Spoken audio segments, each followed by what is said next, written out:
this is the joy for me. I love bread.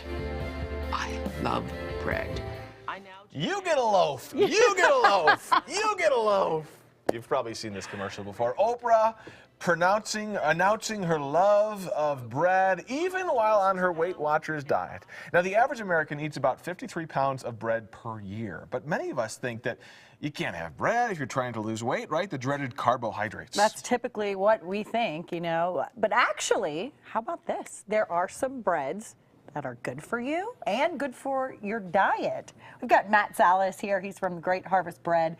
And you're here to blast some of those myths out of the water here. And here to tell us that bread's not so bad for you after all. That's absolutely right. It depends on what kind of bread you're eating. You actually lost weight eating bread? That's right. And last August, I ate nothing but our 100% whole grain bread from Great Harvest Bread Company for the entire month. No meat, vegetable. I mean, it's harvest season. I like bread, but that seems like it gets kind of boring after a while. Kirk, I didn't even put butter or honey on the bread. Wow. Just straight bread. Lost 12 pounds. Did you toast it? No. Well, but I do have the advantage of eating it hot out of the oven, so I will say that. Lost 12 pounds. My A1C, my blood sugar got better, and my cholesterol improved. So bread's not the evil enemy that everybody thinks it is. Well, and so it's National Bread Month apparently this month. Absolutely. And so obviously all breads aren't created equal. They're made with different ingredients. They have a different impact on our body. If we're looking for a healthier bread, what should we be looking for? You guys make the whole spread. You make them all. We do. In fact, we brought in some breads, some things you get from the grocery store on this end, and then some things that we make.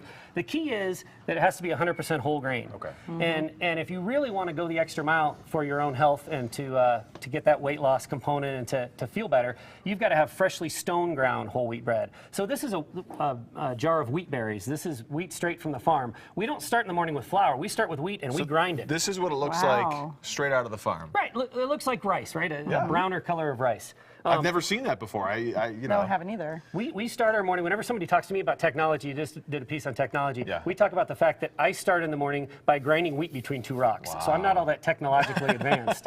But that's important because if you think of coffee, when you drink coffee, you want fresh ground coffee. Right. It's fresher, it tastes better.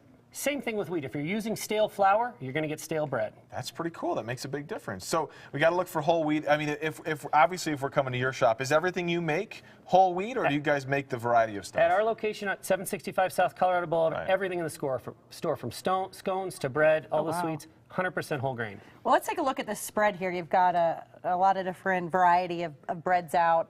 Which one is the healthiest here? Can you take a guess? Is there one that's healthier than another one? I'll tell you on this table, the healthiest bread in the entire planet is on this table, and I'll tell you why when we get there. But do you want to take a guess first?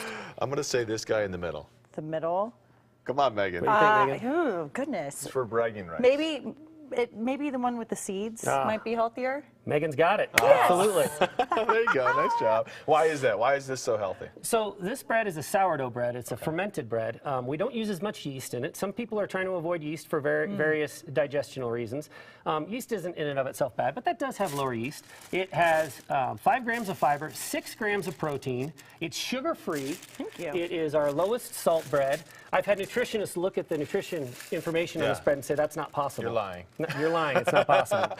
Well, thank you. From the bread guy, who clearly is in good shape. Yeah. I mean, if this guy makes bread, eats bread, and eats bread for an entire month and loses weight, obviously He's on to something. there's a lot of us that could do it. We appreciate you stopping by this morning, Matt. And your location, again, is on Colorado Boulevard, just north of I-25, right? Yeah, and south of Alameda, 765 South Colorado. Awesome. Great harvest. Great shop. They've got great sandwiches, Greg, if you've ever stopped by. I don't know what's in this one, but it looks good, so I'm going to eat it. You know, is that cinnamon? That's pumpkin cinnamon swirl. All right. Yeah. Okay. Youngie, you would go for the You more, were- the yeah, more healthy bread. snacky one. He would. Oh, that sourdough bread looks awesome. I have a sourdough starter. I make pizza doughs all the time from it. But this morning, I don't really know if it's one of those days where you want to eat outside.